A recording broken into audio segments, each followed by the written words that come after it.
Hello, everyone, and welcome back to another episode of the TB&J podcast. With me today is not Troy Brittingham. Troy bailed. They're not here. They're just not here? They're not here. But D's here. What's up, bud? I'm here. I'm just, just doing my thing. Just doing our thing. We're talking about Ahsoka. This is the Ashoka. So. A.K.A. Rebels Season 8. Let's get into it. Let's talk about it. TB&J!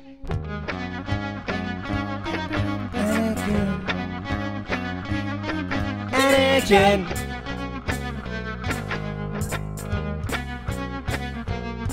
Anakin was in this episode. Ahsoka, episode 6. The Ashoka. Ahsoka show. This is the Ashoka on Ahsoka.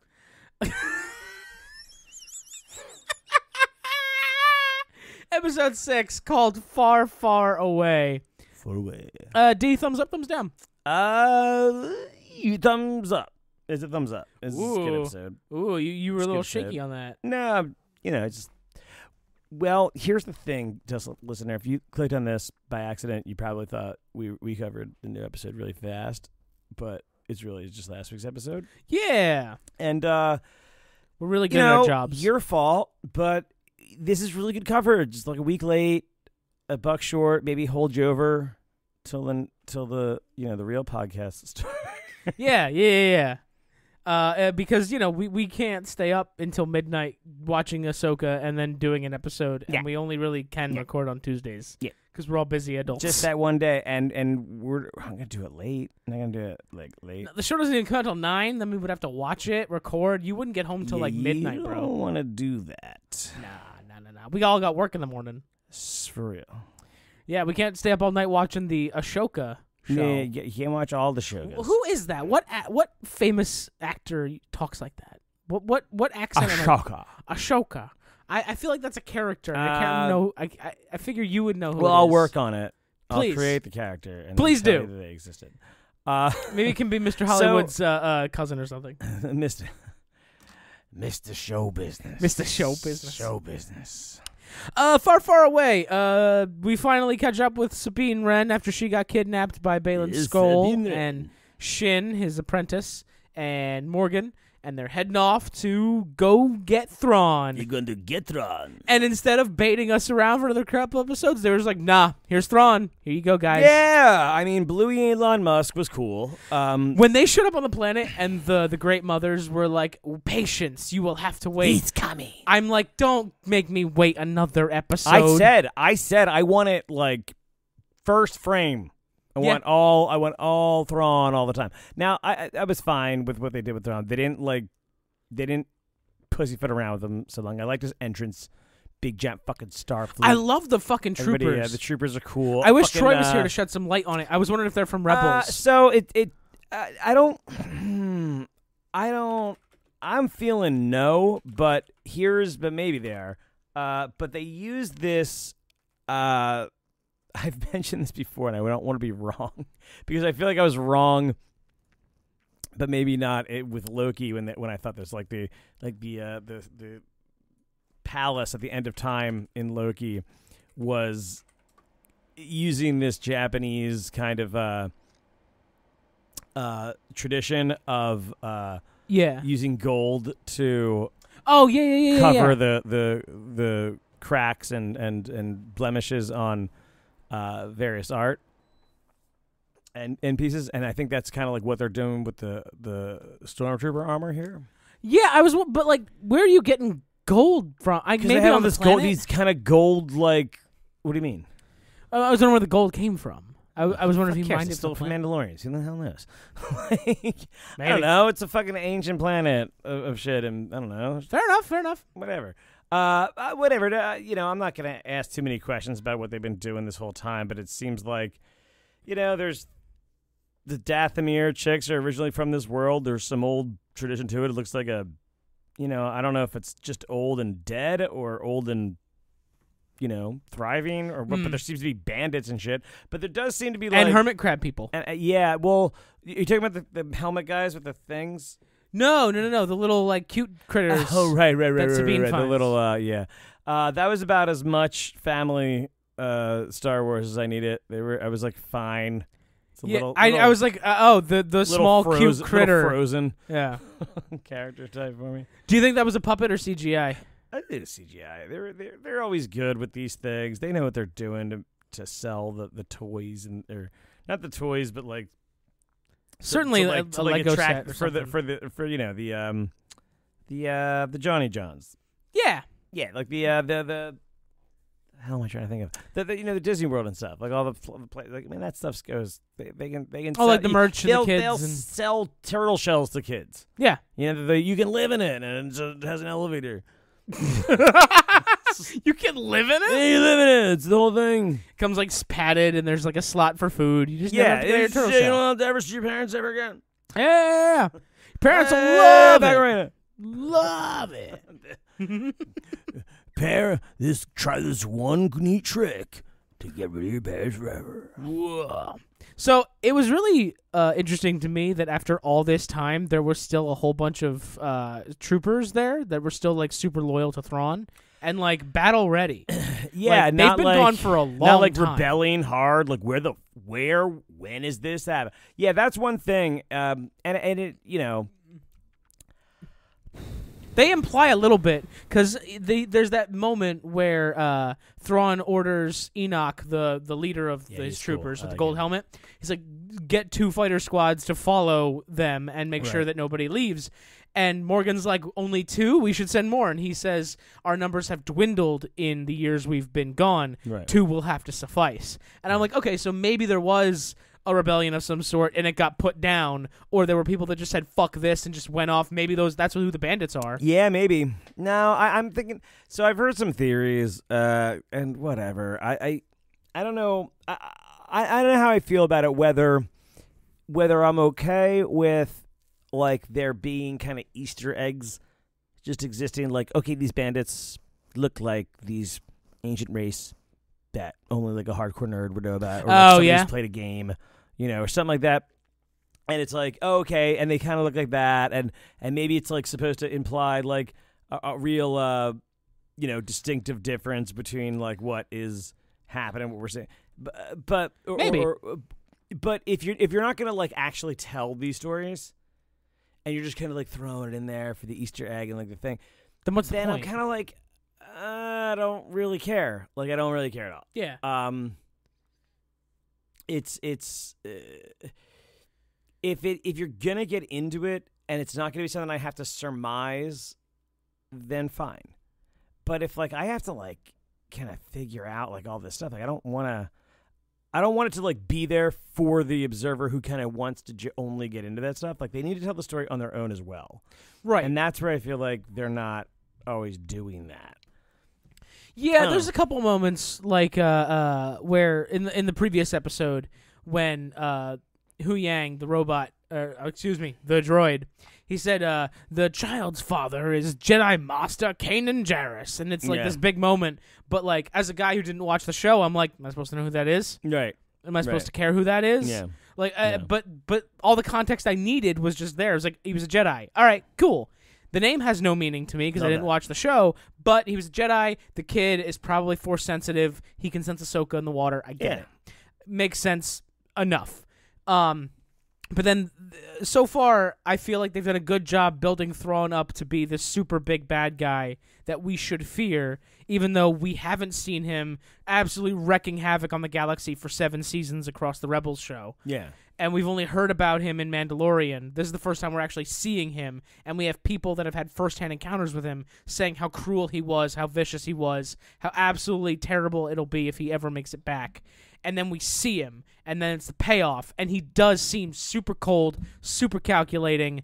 I'm surprised he's completely there mentally. Like, if I was in solitude for 10 years with nothing to do but jerk off around my stormtrooper guys, I'd probably go a little insane. Yeah, I mean, is that the idea? It's been like 10 years? I want to say so, yeah. So, it does seem, I don't think we're supposed to think about it. I think we're supposed to just see that it's not that. Yeah. And they're raring to go. And like, I have no reason based on what they showed me to believe that there's any kind of rebellion amongst the ranks, or like, they didn't show any hint of that in the episode. You know, they didn't show any kind of like even like a line from Enoch saying like, bullshit, like, again. Like, there could be such a little thing in there, the tiniest of things, to kind of show that he said problem, but it's not that. That's not what the story they're telling. So yeah, they're just, you get past it. They and I think this is supposed to be the issue, is that Thrawn is supposed to be a villain you side with. Like, he's an empathetic villain. Like, he's lawful good, or he's lawful evil. In a sense, like, he truly believes he's bringing about order. He has a code. Yeah, you know, he has a code, and he has honor. So he's an honorable villain, and that's usually like a huge fan favorite, because they're the type of character that can be just menacing and a badass and can ruin anything and be like the worst. But then another enemy can come across, or someone can double cross them and betray his honor, and he'll be like, no, fuck that. Like, yeah, he's gonna do it his way. I get that, you know, and he's not above doing certain things, but like they're, you know, he's a villain. He's a villain only because he's part of the Empire. If he was a rebel, he would have been the best guy ever. Yeah, it's just that the deal is that, and this is where I really do hope they get into, like, I perfectly would hope that, like, I would be perfectly fine if the next episode is just a Thrawn flashback, like Thrawn through the years, like history on him, full background. That would be great. That I think would be, because I'm very intrigued by this character. The voice is amazing. Oh, it's so good. Lars Mikkelsen does a great once job. Again be in need of your dog magics. Like, I couldn't possibly do it justice. And then they tell him, like, oh, she found Ezra, and he's like, this is most unwelcome news. This is most unwelcome news. And I'm just like, dude, this is so fucking, like, cold, and I love it. It's so good. He's very. I like his movements. I like it's unfortunate that he kind of looks like blue Elon Musk. Yeah, a little, with red eyes. So, you know, it's one of the things where I don't want you to change it too much, but like, maybe it's rough, because the angles kind of don't. The blue doesn't make you look super cool in real life.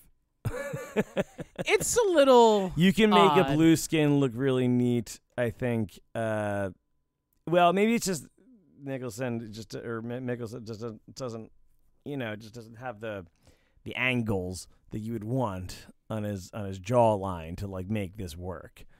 Yeah, Rebel's art style was very angular and sharp. Yeah, and it's that's, I think, what's missing from this. Although he looks great, don't get me wrong. Yeah. Like, he looks authentic. He doesn't look fake per se, but it's a little flat simply because it's just dark blue. Yeah, you know, and even if they lightened the color, but then people would be like, "It's not spaces. He's 3 shades darker." That's our internet complainer voice. We should make a poop saber sound for that. Like, whatever to our soundboard. Whatever happened to that? It exists somewhere. I gotta. What if I push this button? That's the intro song. Oh, I wouldn't recommend. I did it. That's a clap. Good job, bud. For me. Oh. Yep. That's what you get. So, what did you like about this episode? They really made me love Ezra Bridger, even though he was only on screen for like 2 minutes. Why did you?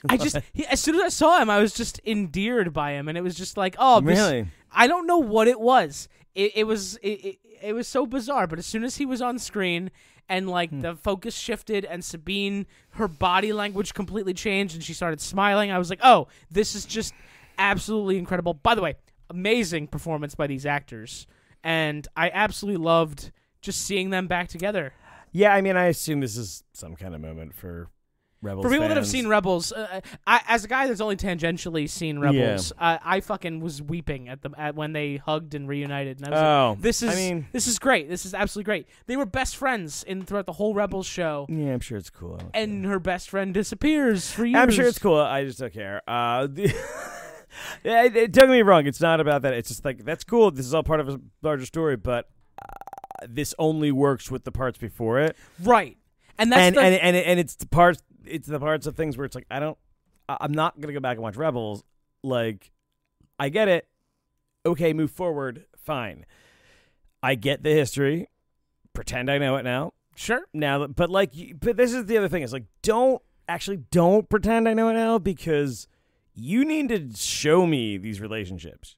And I think they did a good job with the limited space time we've had of them together with Ahsoka and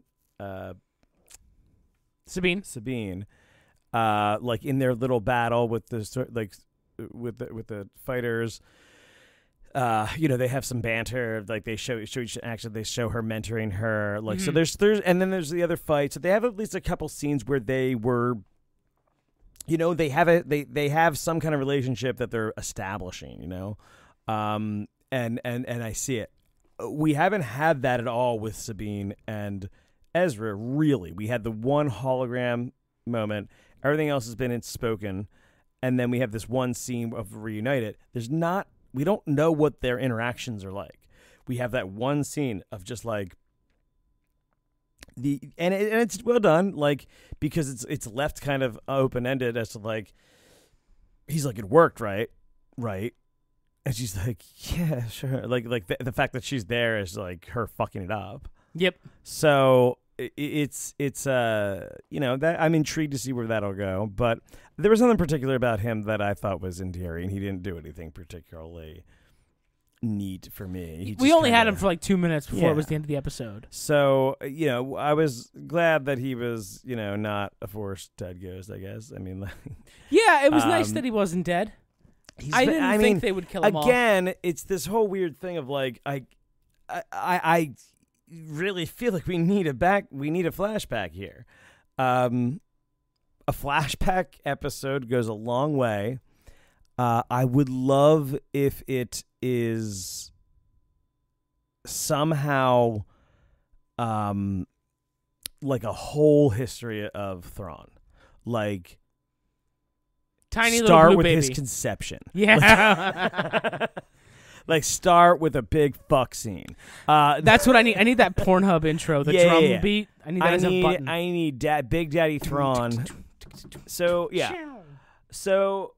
I mean, Granddaddy Thrawn is pretty cool. I want a full thing, and at the very least, I really would like just like a character study, like from head to toe, and like somehow weave it in so that we can kind of like summarize Rebels, and then just jump to the end of it and pick up from there. Like maybe have like half this like the first half of the episode be some kind of background, him and the Empire, like what it was before that. Do a little skip over of like a montage of like fights in Rebels, and then just end. Then pick up like midway through the episode with like Ahsoka arriving. Just the aftermath of them disappearing with the space whales, and then just seeing how they got to here, and then maybe end the. I wouldn't even mind ending the episode right where we left off, having no forward movement, but now knowing all we need to know about Thrawn, getting probably some background on Ezra. Easily I could see just do like give me some backstory here. We're good with our heroes. We need to catch up with our villain with how many episodes left? 2. I need some background. I mean, I need full on. If you just give me like what you gave me this time of Thrawn, it's not enough. You kept him until the 6th episode. That seems a little late to me not to go like full in. I have plenty of the other characters. That kind of leads me to believe that episode 8 is not the end of this story. Nah. I don't feel like it can be, and they've done such a good job telling it so far. I don't think that they would completely do a 180 and just like all gas no brakes the last episode. I feel like Filoni knows better than to not leave people with a banger. Yeah, he seems like pretty. We're gonna get a banger, but I don't believe that Thrawn dies. I don't believe Ezra dies. No, I don't think any of this is. My big theory, which I've had since the beginning, I just haven't voiced it a whole lot because we've only done 2 episodes of this. The episode season 1 is gonna end with like the Rebels gang back together, and they have to go take on Thrawn, and then like the next season they're gonna like officially announce Rebels season 8. Or it'll be Ahsoka season 2 (parentheses Rebels season 9), since this is basically season 8. But it's definitely. Is it really? I thought it was like season 5 or something. 5? It might be 5. I've been saying 8 because that's what I thought it was. But regardless, it's the next season of Rebels. Yeah, I don't. You can't. I don't. I see kind of what you're saying, but I don't. You don't think? Dude, that's like worse than the. That's worse than the Fast and Furious like sequeling sequence. Well, do you know what I'm talking about? Like no, I do. Yeah. They Fast and Furious, Too Fast, Too Furious, Fast and Furious.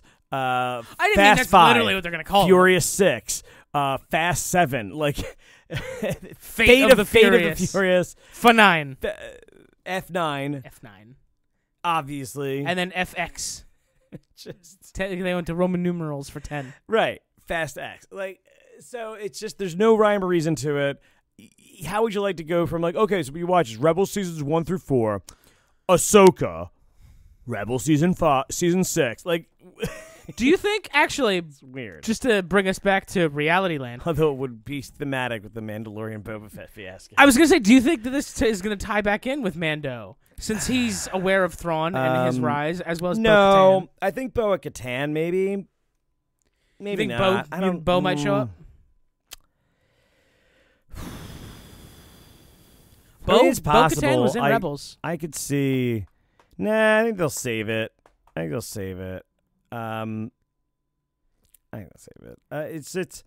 Do you think they're gonna save it for a show or a movie? Movie maybe, or another season. Well, it doesn't matter. Okay. I mean, they're kind of straying away from all sorts of movies with the Star Wars franchise. It's just all shows. We haven't talked at all about Anakin Skywalker in this episode. Oh, Anakin Skywalker. Yeah, we talked about him a little bit last time. But he wasn't in. He was at the end of the episode. Yeah, I guess. So this is the episode where she has the whole. Wait. No. Okay, wait. What happened in this one? This is the one. It was all about Sabine and them all getting on the planet. She has to go find Ezra, and Thrawn's doing his stuff. Ahsoka wasn't in this episode at all. The last one, 5. Okay, so what happens by the end of the? So we meet Thrawn, meet Granddaddy Thrawn. Ezra says, "How did you get here? How are we getting home?" And she's just like, "We're not going to talk about that right now." And then he's like, "Okay, can you help me pack up with my friends? We got to move because we never stay in one place too long." And she says, "Okay." And then he says, "I can't wait to go home." He says, "I can't wait to go home." And she just looks all sad because like she doesn't know how to tell him we can't go home. She doesn't know Ahsoka's coming to save her. Yeah, maybe. And Thrawn absolutely predicted Ahsoka's entire plan. He was like, unless you saw a body, we're going to assume Ahsoka's alive, and we're going to assume she's on her way here. So if you see a star whale approaching the planet, kill it with prejudice, he says. Kill all the star whales. He says, shoot it down with prejudice. Shoot it down with prejudice. He's like, she's absolutely going to do this. You guys are fucking idiots for not predicting this. You're fucking idiots for not predicting. I will also need your dark magic. I just keep saying I am once again in need of your dark magic. I am once again in need of your dark magic. That's such a cool line. I don't know why. I kind of. He's a cool character. His fucking Star Destroyer with all like the patchwork repairs done to it on the outside looks so fucking dope. I know, right? Such a great Star Destroyer. Very cool. Were you expecting more? The way they were talking about Thrawn, I thought he had like an entire naval fleet instead of just like a ship. No, I don't think I thought he had more. I thought that was it. Okay. I mean, no, it's a big destroyer, right? And it's a Star Destroyer, yeah. It's enough to get the ball rolling, it seems, especially if you have forces kind of all around, like they were saying, like this whole thing. There's ex-Imperials all over the New Republic. So if the new leader comes by and says, "Rise up, bitches!" Yeah, like rise up. The South will rise again. Rise again. You gonna rise again in the South. There will be a Waffle House in every town. And the South wins. Have you seen the Life is a Highway Family Guy. I believe I have, yeah. That's pretty good because so my wife tried to show it to me, and I'm watching it, and like in the middle of it, he goes into like a gym sequence of Jim Cotta. Yep. And he starts to do it, right? And she's like waiting. She's just like, and I'm like, oh my God, Jim Cotta. And she's like, what? And then like immediately the guy's like, oh no, he knows Jim Cotta. Yep. And I'm like, and then she's like, you know what Jim Cotta? And I'm like, yeah, I know Jim Cotta. Said a hilariously bad movie. I hate you. I hate you knew this. And I'm like, you haven't seen it? She's like, what is Jim Cotta? And I get to show her Jim Cotta. You had to show her Jim Cotta? I was like, oh, this is the greatest moment. I'm going to show you a 5-minute montage of the best scenes of this movie. That's all you need. It's all you need. Yeah. Unreal. That movie's ridiculous. Oh my God, it's so crazy bad. Yeah. Oh man. It's like is that the one with GCVD? No, JCVD's not in it. He's not in that. That's not a JCVD vehicle. There's a frisbee with blades on it. Is that oh shit! I think so. I don't think it is actually because they didn't show it in that montage. But I'm like, there's no way you leave that scene out. Maybe if it's that movie. I remember the frisbee. I remember the movie. I don't know if they're connected. Crazy. Kurt Thomas. Why did I think it was GCVD? I'm sorry. It's a fucking car. It's ridiculous. I'm so sorry, Jean-Claude. You deserve better. 85. It's got a 4.3 rating on IMDb. Yeah, it's got. Oh, there's like pummel horses and stuff. It's ridiculous. Anyway, so fucking bad. So Hard Ticket to Hawaii is the movie with the frisbee. Yeah. Wait, is there a Jim Cotta 2? No. Wait. No. Maybe a fan made. Jim Cotta 2 confirmed. This article is from 2011. Confirmed. Yeah, I don't know if it's actually happening. Jim Cotta. It's not even just the randomly placed parallel bars and pommel horses that make it. There's like other shit in it, like him just like parkouring around and like crashing onto people. Oh yeah, like doing flips and like landing on people in the flips, like that's how he walked past them, and like and the sound effects is just like meat being slapped on a pavement. Like, yeah, it's so bad. It's so loud and obnoxious, and they use like original Wilhelm screams. Like it's the Wilhelm scream, but they're not. It's not the actual Wilhelm scream. It's like original was. It's like so, and they all kind of sound like the Wilhelm scream, but like just a little bit different. Yeah, I'm like, you should just repeat the same sound. It's so. Then they shoot just random. Like guys are just trying to cross like a bridge. They're just getting shot with arrows. Fucking just ridiculous. Like no winning this unless you know Jim Cotta. Anywho, so everyone. This is why this is our backdoor channel into a Jim Cotta fan show. Yeah. If you are interested in subscribing. So this so I don't know. There's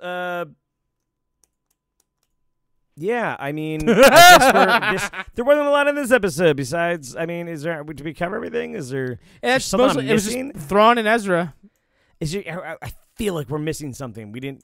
There must have been something else we didn't talk about. No, just it's to the big reveal of Thrawn and Ezra, and they spend a lot of time really focusing on that, making sure that hey, it's Thrawn and Ezra. There's gotta be there's the Balin stuff. Right? Oh yeah, there's some Balin stuff. They go over like what he wants. It's still super fucking vague. He wants to break the cycle of people coming into power, ruling, and then getting overthrown. That always works. Yeah, and he's like, this'll do it by continuing the cycle. He wants to like kill the Force. Do you think? Because I think that's what he wants to do. Does he want to like ruin the Force? He hates the Jedi Order. I think he still truly believes in the Force. He's just kind of this weird in between. I don't think he's full Sith. I really don't. But I think he's certainly not a Jedi. He's just a Force wielder with a lightsaber. And that's why his blade is dark orange instead of just full red. Like, he's definitely not a good guy, but he's not the worst guy. it's difficult. He's a bad guy, but he's not a bad guy. Yeah, you know what I mean. Just because you're a bad guy doesn't make you bad guy. guy. Fucking love Zangief in Wreck-It Ralph. Just because you're a bad guy doesn't mean you're a bad guy. It's so fucking good. It's a great line. But no, and then his apprentice Shin started to show some doubt where she was like, I don't know if I trust this guy completely. He seems to be full of shit, but maybe we get a turn from Shin. And Baylan ends up dying. Shin's the... Yeah, my guess is... She seems very conflicted. She seems very power hungry. You know, I don't know what her deal is. I don't know what his deal is with her. Mm-hmm. I mean, Master and Apprentice is their deal. Duh. No, I thought... I just don't know what their deal is. Like, what does he see her doing? Yeah, I mean, and that's the thing, right? If he was like true, fully hate the Jedi, hate the Force, kill it, why would he take on an apprentice if he doesn't want to keep passing on the knowledge of the Force? So is he there to like screw her over? You know, like it's weird. He seems his motives are kind of unclear. He's very intriguing. Got a great way about him. They're all very well shot scenes, and it's really beautiful looking, and it looks cool. And their armor is great looking Jedi guy. He looks great, man. I mean, like it really. Yeah, this is the unfortunate part about this whole. Ray Stevenson was born to play a Jedi, mm-hmm. and it's a shame he passed, because he would have been so fucking good in another season of the show if they don't kill him off in the last 2 episodes. But I feel like Shin took personal offense to him telling her that once they find Sabine and Ezra, they're going to kill them both. I feel like she was like not on board with that. And then he was telling her about the cycle is inevitable and all this stuff. She just seemed not disillusioned, but certainly questioning her beliefs. I thought she was kind of upset with the way Baylan was doing. Like, it's our time now. Now it's our turn to like. He's like, that was part of it as well. Yeah, but that it's like I guess it's like if it's all part of a cycle, then the mentor to apprentice is part of that cycle, and if he's trying to end the cycle, then it just feels like he's screwing her over out of this, and that she's going to be upset about it. That's what that scene felt like. It felt like her being like, "What the fuck? You want to end it up like I'm here because so that we fucking take over now," and it seems like has a different plan. Yeah. And it seems like he's going to be doing his own thing. I think, it could be even a thing where she stops him. I think maybe she, because I think she's the real ongoing character. I think he's like this. I think he's like a 1-season character, but she's probably.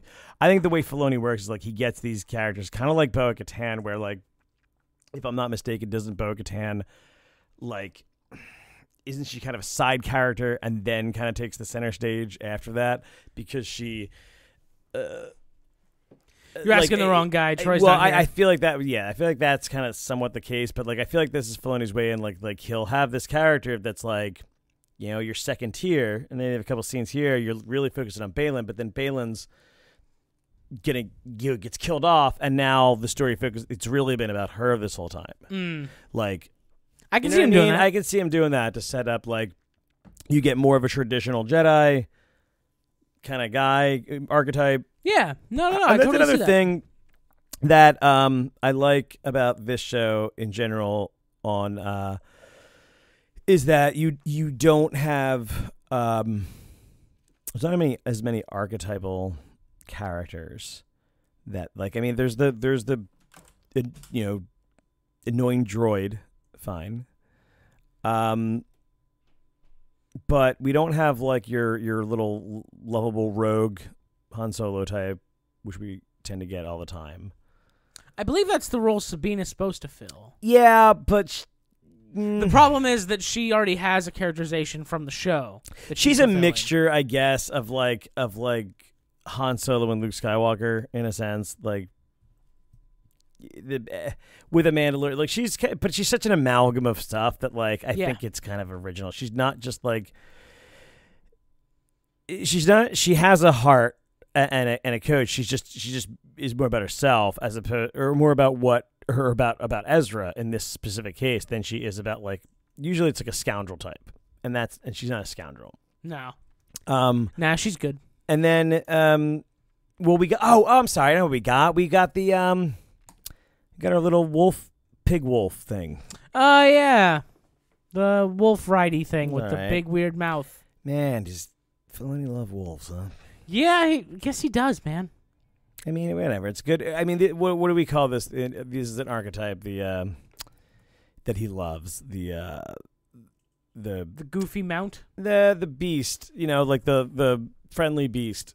Yeah. You know and I love these characters. I mean, you know, anything from Cringer, Battle Cat, from He-Man to like, you know, fucking any. Harry and Henderson. But yeah, like the epic animal version,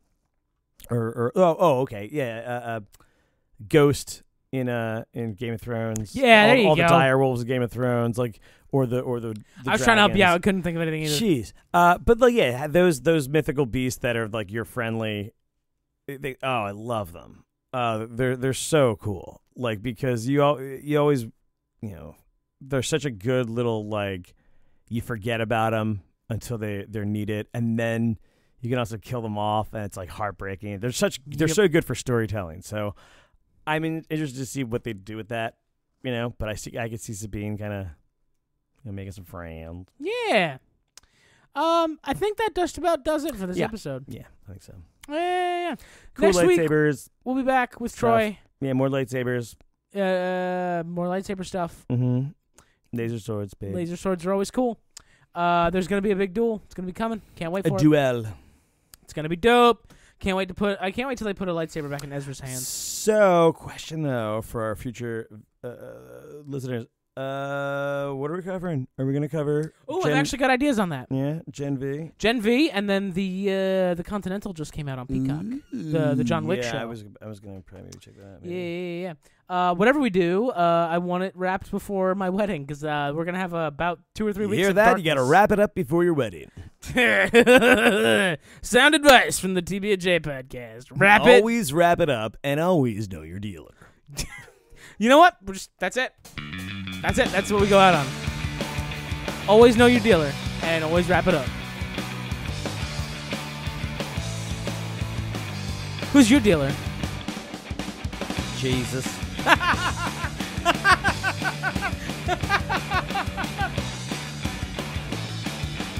Just Jesus. Just Jesus. And the Fugees.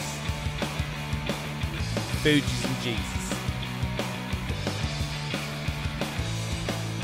Jesus. The Jesus. You don't watch football, but there was a very famous quarterback in New Orleans called Drew Brees. Yeah. And there was a super fan that would go to the Saints games down in New Orleans, and he would dress himself as Jesus, and he would wear a Saints jersey, and he was Drew Breesus. I understand that joke.